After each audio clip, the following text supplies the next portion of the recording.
Meu nome mesmo é Márcia, mas no meio da noite todo mundo me conhece como Melancia. Escolhi esse apelido porque chama atenção, é engraçado, faz duplo sentido e deixa homem curioso. Uns acham que é por causa do tamanho da bunda, outros acham que é por causa da boca, e ainda tem quem diga que é porque sou docinha. Eu mesma brinco que é porque tenho a casca dura, mas por dentro sou cheia d'água. Nasci em Campina Grande, tenho 26 anos, sotaque que não nego, e a vida me trouxe até São Paulo faz uns 4 anos. Eu trabalho quase sempre na região da Augusta, mas às vezes também aceito programa em motel, flat ou apartamento de cliente fixo. Faço porque preciso, sem romantizar. Sou garota de programa, mas não sou burra. Tomo cuidado, levo meu spray de pimenta na bolsa e, quando posso, aviso uma amiga onde vou. Só que naquela noite foi tudo diferente. Era uma quinta-feira, início de inverno. Chovia fino e eu estava doida para ir embora mais cedo. Já passava da meia-noite quando um carro preto, desse sedã bonito, parou devagarinho na esquina onde eu costumo ficar.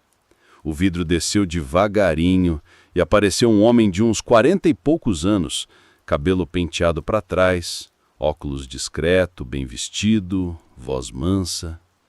Perguntou meu nome, meu valor e se eu topava fazer companhia no apartamento dele, que não era longe dali. Disse que me pagava o dobro do que eu costumava cobrar. Confesso que hesitei. Sempre me disseram, evita ir na casa de cliente novo. Mas naquele dia a grana estava curta e eu pensei, um homem desse jeito deve só querer conversar ou sei lá. Entrei. O carro tinha cheiro forte de couro misturado com perfume masculino caro. Ele foi simpático o tempo todo, não puxou assunto pesado, nem me olhou com um desejo doido. Falava baixo, calmo, como se quisesse me passar confiança. Disse que morava sozinho, era advogado, gostava de noites tranquilas. Fiquei meio desconfiada, mas não dei bandeira. Chegando no prédio, reparei que era antigo, mas bem cuidado. Portaria 24 horas. O porteiro nos cumprimentou sem estranhar. Entramos no elevador, subimos até o 8º andar. O corredor tinha iluminação meio amarelada, piso de taco. O apartamento dele era grande, mas tinha pouca mobília, quase tudo bege ou cinza. Me ofereceu vinho, e eu aceitei, mas por educação. Ele pediu para a gente sentar na sala. Disse que antes de ir para o quarto, queria conversar um pouco. E começou a perguntar da minha vida, de onde eu era, se tinha família, se alguém sabia que eu estava ali. Falava sorrindo, mas me olhando firme, daquele jeito que parece que quer cavar a alma da gente.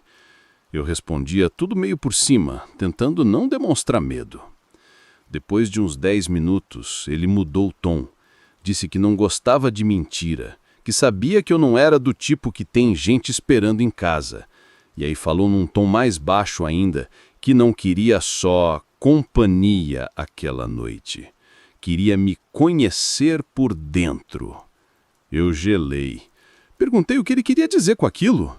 Ele sorriu, levantou devagar, foi até um aparador e pegou algo que parecia uma caixa de ferramentas. Abriu. Tinha luvas cirúrgicas, várias seringas, tesouras, coisas que eu nem sei o nome. Disse que tinha vontade de ver como funcionava uma mulher de verdade. Desmontar pedaço por pedaço. Falou como quem conta a receita de bolo. Sem raiva nem tesão, só calma. Nesse momento senti o sangue sumir das pernas. Levantei tentando não demonstrar pânico. Disse que precisava ir ao banheiro. Ele permitiu. Apontou o corredor. Caminhei devagar, mas o coração estava disparado. Quando entrei no banheiro, travei a porta e quase não conseguia respirar. Peguei o celular do sutiã, que é onde costumo esconder, mandei mensagem para uma amiga dizendo o nome do prédio que vi na portaria e o andar. Só escrevi, Socorro, a pé 84, Melancia. Enquanto isso, ouvi ele batendo de leve na porta, dizendo para eu não demorar. Respirei fundo. Pensei em pular a janela, mas vi que dava para um poço interno do prédio. Impossível escapar. Quando saí do banheiro, ele estava parado na porta com aquela caixa ainda na mão. Disse que se eu gritasse, ninguém ia ouvir, e que não queria machucar se eu colaborasse. Falei que não precisava fazer aquilo, que eu faria o que ele quisesse na cama. Inventei que tinha HIV, que estava com exame positivo. Ele riu, disse que não acreditava, mas aí, talvez pelo susto ou pela decepção, ele parou por alguns segundos. E foi nesse momento que eu saquei o spray de pimenta da bolsa. Borrifei direto na cara dele, sem dó. Ele gritou, largou a caixa, levou as mãos ao rosto. Eu corri até a porta do apartamento, que por sorte não estava trancada. Saí no corredor tropeçando, gritando feito doida. O porteiro e um vizinho apareceram. Contei chorando que ele queria me matar. Quando subiram, ele ainda estava esfregando os olhos e xingando. Chamaram a polícia, levaram ele ao cangemado. Depois fiquei sabendo que na casa dele acharam vídeos, fotos, até restos de cabelo de outras mulheres. Nunca disseram se alguém estava sumido por causa dele, mas só de saber que eu podia ser a próxima já foi o suficiente para me destruir por dentro. Até hoje eu não consigo entrar em carro de cliente que eu não conheça. O apelido Melancia continua, mas a casca dura que eu fingia ter rachou nesse dia. E toda vez que lembro daquele sorriso calmo, daquela caixa aberta na sala, sinto meu estômago embrulhar como se tivesse de volta naquele apartamento. Eu não acredito mais em sorte nem em intuição. A gente acha que está no controle até descobrir que não está. E foi assim que quase deixei de ser Melancia para virar só mais um pedaço de notícia esquecida. Meu nome é Valentina. Tenho 28 anos e trabalho como acompanhante há quase uma década. Sei que muitos julgam minha profissão, mas consegui comprar meu apartamento, pagar a faculdade de administração e ainda manter minha independência financeira. Sempre fui muito cuidadosa com minha segurança, selecionando clientes através de indicações confiáveis e mantendo contato com minhas amigas do ramo durante os encontros. Tudo mudou na noite de 15 de março. Recebi uma ligação de um número desconhecido, voz masculina educada, sotaque refinado. Ele se apresentou como Dr. Henrique Vasconcelos e disse que havia conseguido meu contato através de uma amiga em comum, embora não tenha mencionado qual. Ofereceu um valor generoso para o encontro em sua residência, localizada em um bairro nobre da cidade. Hesitei inicialmente, pois minha regra era sempre trabalhar em hotéis ou meu próprio apartamento, mas o valor oferecido era tentador demais para recusar. Combinamos para as 9 horas da noite. Ele me enviou o endereço por mensagem. Uma casa em condomínio fechado, área privilegiada onde moravam médicos, advogados e empresários. Vesti um vestido preto elegante, sapatos altos confortáveis e levei minha bolsa com os itens essenciais. Sempre carregava um spray de pimenta discreto e mantinha o celular com bateria cheia. Medidas básicas de segurança que aprendi com outras meninas mais experientes. Cheguei pontualmente ao endereço indicado. A casa era imponente, com um jardim bem cuidado e arquitetura moderna. Toquei a campainha e aguardei. Quem abriu foi um homem de aproximadamente 40 anos, cabelos grisalhos nas têmporas, vestindo uma camisa social branca e calça social escura. Tinha olhos castanhos penetrantes e um sorriso que parecia genuíno. Apresentou-se como Henrique e me convidou para entrar. O interior da casa era luxuoso, decorado com bom gosto. Quadros abstratos nas paredes, móveis de madeira escura, uma sala ampla com pé direito alto. Me ofereceu uma taça de vinho tinto, que aceitei após vê-lo servir da mesma garrafa que bebeu. Conversamos sobre assuntos gerais enquanto tomávamos o vinho. Ele era médico, cirurgião, divorciado há 3 anos, sem filhos. Demonstrava interesse genuíno em minhas opiniões sobre arte e literatura, o que me surpreendeu positivamente. Após cerca de 1 hora de conversa, ele sugeriu que fôssemos para o quarto. Subimos uma escadaria de mármore até o 2º andar. O quarto era espaçoso, com uma cama king size, abajures que criavam uma iluminação suave e uma varanda com vista para o jardim. Até esse momento tudo parecia normal, um encontro como tantos outros que já havia vivenciado. Foi quando ele se dirigiu até uma cômoda antiga no canto do quarto que percebi algo estranho. Abriu uma gaveta e retirou uma caixa de madeira pequena, do tamanho de um estojo de joias. Dentro havia uma seringa e um frasco com líquido transparente. Meu coração disparou imediatamente. Perguntei o que era aquilo, tentando manter a calma em minha voz. Ele me explicou com tranquilidade perturbadora que era um relaxante muscular, algo que gostava de usar para intensificar a experiência. Disse que era completamente seguro, que já havia usado com outras mulheres antes. A forma como falou, casual demais, como se fosse algo rotineiro, me causou um arrepio. Recusei imediatamente, alegando que não me sentia confortável com isso.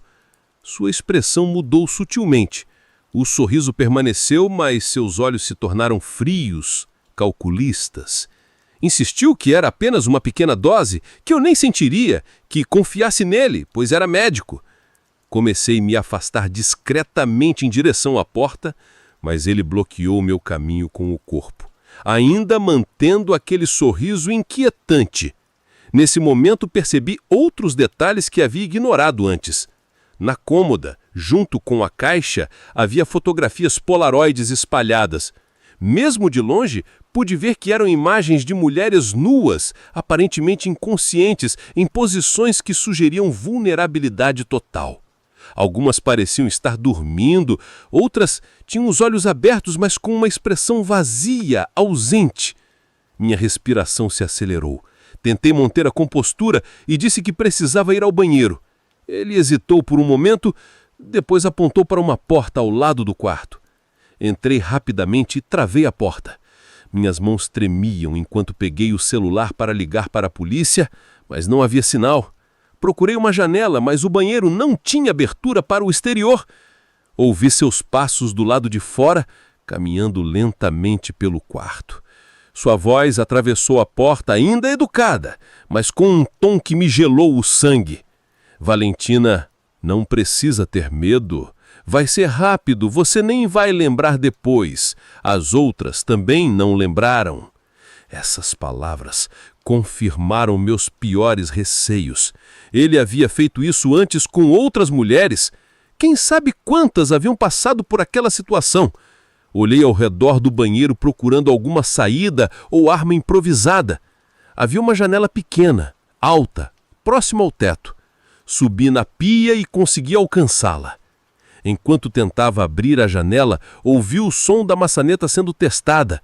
Ele bateu na porta, primeiro suavemente, depois com mais força.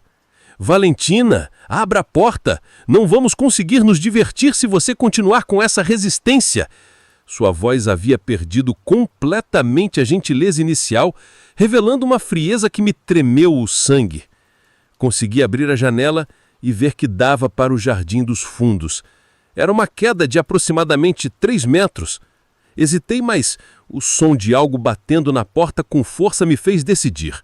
Passei pela abertura e me deixei cair, tentando amortecer a queda com as mãos. Senti uma dor intensa no pulso direito, mas consegui me levantar. Corri pelo jardim até o portão dos fundos, que felizmente estava apenas encostado. Saí para uma rua paralela e continuei correndo até encontrar uma avenida movimentada.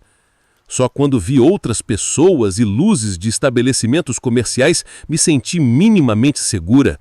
Parei num posto de gasolina e, com as mãos ainda tremendo, pedi ajuda ao frentista para ligar para a polícia. Quando os policiais foram até a casa, estava vazia. Henrique havia desaparecido, levando consigo qualquer evidência do que havia acontecido. O endereço era real, mas descobrimos que o proprietário estava viajando há 2 meses. A casa havia sido invadida e estava sendo usada temporariamente por esse homem que claramente planejava tudo com antecedência. Nunca mais soube dele. Mudei de número, de apartamento, abandonei a profissão. Hoje, Trabalho como recepcionista em uma empresa de contabilidade. Ganho muito menos, mas durmo tranquila.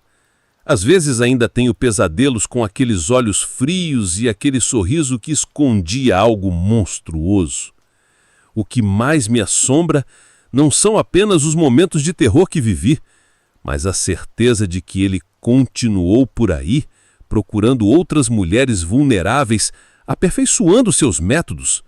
Quantas não tiveram a mesma sorte que eu? Quantas não conseguiram escapar daquela janela do banheiro? Essa pergunta me persegue até hoje, e sempre que leio notícias sobre mulheres desaparecidas, não consigo evitar de pensar naquele homem e naquela casa onde quase me tornei mais uma de suas vítimas silenciosas.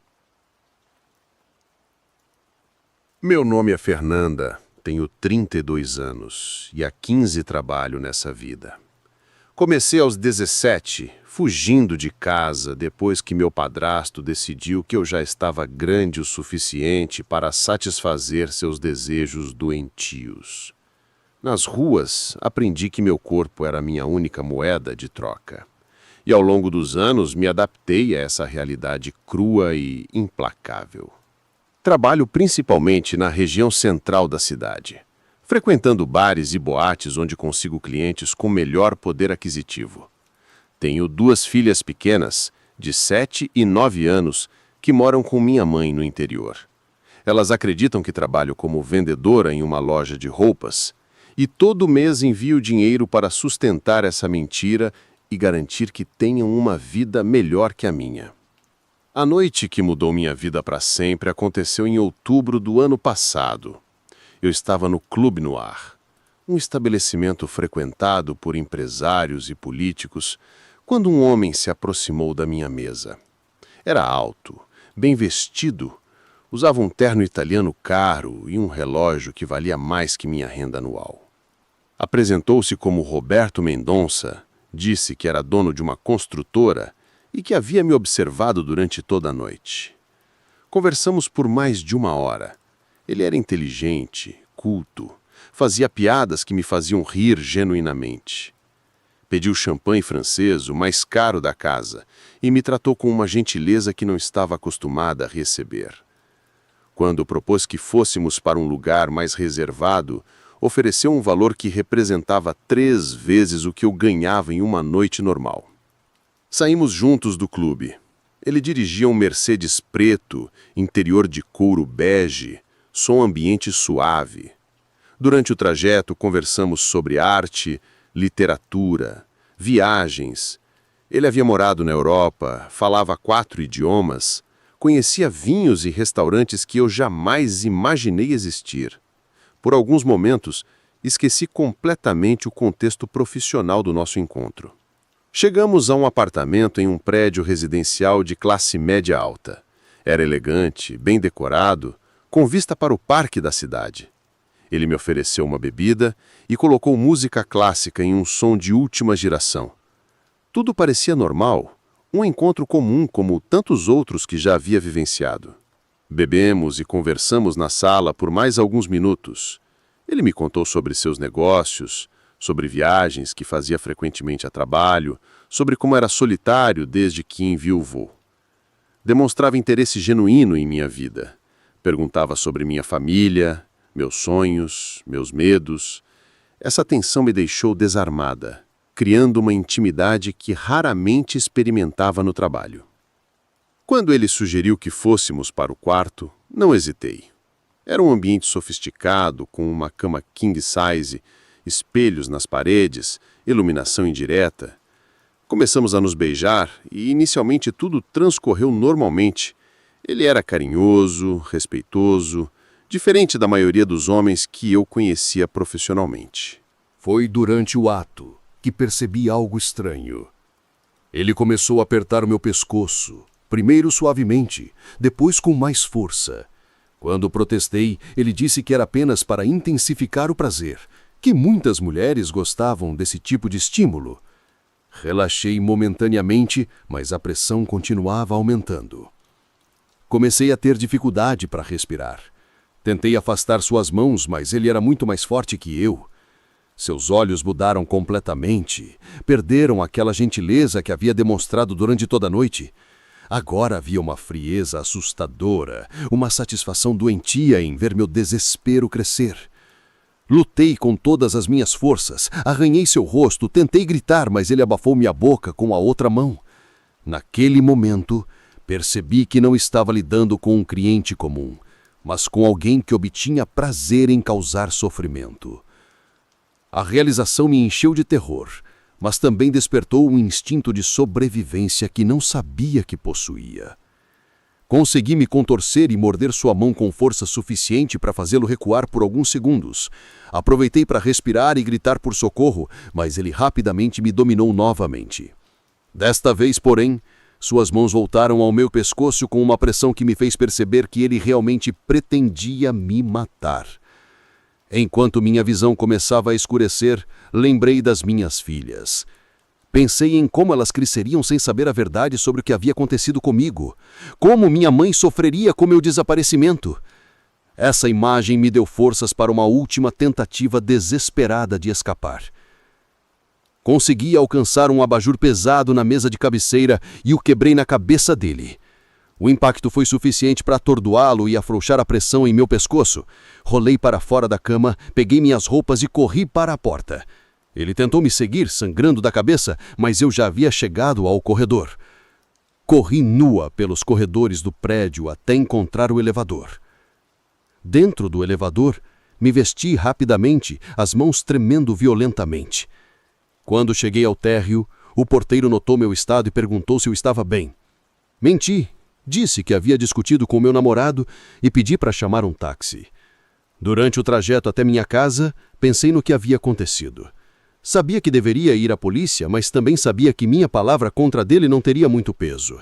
Eu era uma prostituta, ele era um empresário respeitado. Além disso, não tinha provas físicas do que havia acontecido, apenas marcas no pescoço que poderiam ser explicadas de outras formas. Quando cheguei em casa, tomei um banho longo, tentando limpar não apenas meu corpo, mas também a sensação de sujeira que havia se instalado em minha alma. Olhei-me no espelho e vi as marcas roxas em meu pescoço, evidências silenciosas do quanto havia chegado perto da morte. Nos dias seguintes, tentei continuar trabalhando normalmente, mas não conseguia. Cada cliente que se aproximava me fazia lembrar daqueles olhos frios, daquelas mãos apertando minha garganta. Comecei a ter ataques de pânico, pesadelos constantes, uma paranoia que me impedia de confiar em qualquer homem. 2 semanas depois, li no jornal que Roberto Mendonça havia sido encontrado morto em seu apartamento. A notícia dizia que ele havia sido assassinado por um assaltante, que o apartamento havia sido revirado, que joias e dinheiro haviam sido roubados. Mas eu sabia que havia algo mais por trás daquela morte. Procurei saber mais sobre ele e descobri que 3 mulheres haviam desaparecido nos últimos meses após serem vistas pela última vez em sua companhia. Todas eram profissionais do sexo, todas tinham perfis semelhantes ao meu. A polícia nunca havia estabelecido uma conexão porque ninguém investigava seriamente o desaparecimento de mulheres como nós. Percebi então que eu havia sido apenas a mais recente de uma série de vítimas e que provavelmente não seria a última se ele continuasse vivo. Sua morte, independentemente das circunstâncias, havia salvado outras mulheres de passarem pelo mesmo terror que eu havia experimentado. Hoje, 3 anos depois, ainda trabalho nas ruas, mas com muito mais cuidado. Sempre informo alguém sobre onde estou indo, nunca aceito ir para locais muito isolados e sempre carrego uma faquinha pequena escondida na bolsa. Sei que isso não me protege completamente, mas me dá uma sensação de controle que não tinha antes. As marcas no meu pescoço desapareceram, mas as cicatrizes psicológicas permanecem. Ainda tenho pesadelos com aquelas mãos me estrangulando, ainda sinto medo quando um cliente demonstra qualquer tipo de agressividade, mas também sei que sou mais forte do que imaginava, que posso sobreviver a situações que pareciam impossíveis. Minhas filhas continuam no interior, ainda acreditando que trabalho como vendedora. Talvez um dia eu conte a elas a verdade sobre minha vida, sobre os perigos que enfrentei e como o amor que sinto por elas me deu forças para sobreviver.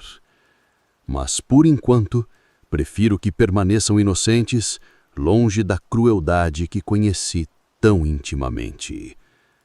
A vida nas ruas me ensinou que o verdadeiro terror não vem de fantasmas ou monstros imaginários, mas de pessoas comuns que escondem demônios reais por trás de sorrisos educados e ternos caros. E que, às vezes, a diferença entre ser vítima ou sobrevivente é apenas uma questão de segundos, de sorte ou de um abajur ao alcance das mãos, no momento certo. Meu nome é Camila. Tenho 25 anos e trabalho fazendo programa na região do Ibirapuera há 3 anos. Não sou das que ficam na rua. Trabalho por aplicativo.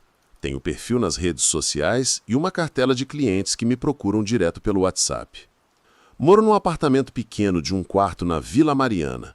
Divido com mais 2 meninas que também trabalham na área. Não é vida fácil, mas conseguimos pagar as contas e ainda sobra um pouco para mandar para minha mãe no interior. Naquela quinta-feira de agosto, estava numa seca danada. Fazia uma semana que não conseguia cliente bom, só uns caras que queriam pagar 50, 60 reais. Mal dava para cobrir o aluguel que vencia na segunda-feira. Foi quando recebi uma mensagem no WhatsApp de um número que eu não conhecia. A foto do perfil mostrava um homem de meia idade, bem vestido, parecendo ter dinheiro. Oi, Camila. Vi seu perfil e fiquei interessado. Você atende em apartamento particular? Posso pagar 200 reais por 2 horas. 200 reais não era fortuna, mas era bem melhor que os últimos clientes que havia atendido. Ele parecia educado nas mensagens, disse que era empresário e que preferia encontros discretos. Mandou o endereço, um prédio antigo na Rua dos Aflitos, centro da cidade. Peguei o metrô até lá por volta das 8 da noite. O prédio era mesmo antigo, daqueles de apartamento pequeno que alugam para estudantes e trabalhadores com pouca grana. O porteiro nem estava na portaria, apenas um bilhete grudado no vidro dizendo apartamento 304, suba direto. Achei estranho, mas às vezes os clientes fazem isso para evitar constrangimento. O elevador era daqueles antigos com porta de grade que fazia um barulho ensurdecedor. Quando cheguei no 3º andar, o corredor estava com apenas uma lâmpada funcionando, criando sombras compridas nas paredes descascadas. O apartamento 304 ficava no final do corredor e quando bati na porta, ela se abriu sozinha. Não estava trancada. Pode entrar, gritou uma voz masculina lá de dentro. Estou no banho, já saio. Entrei e fechei a porta atrás de mim. O apartamento era pequeno, mobiliado com coisas velhas e mal conservadas. Havia um cheiro estranho no ar, meio adocicado, como fruta passada. A sala tinha apenas um sofá surrado, uma televisão antiga e uma mesa de centro cheia de revistas velhas. Sentei no sofá e esperei. Ouvi o barulho do chuveiro parando, depois passos no corredor. Mas os passos eram estranhos, muito pesados, como se a pessoa estivesse arrastando os pés.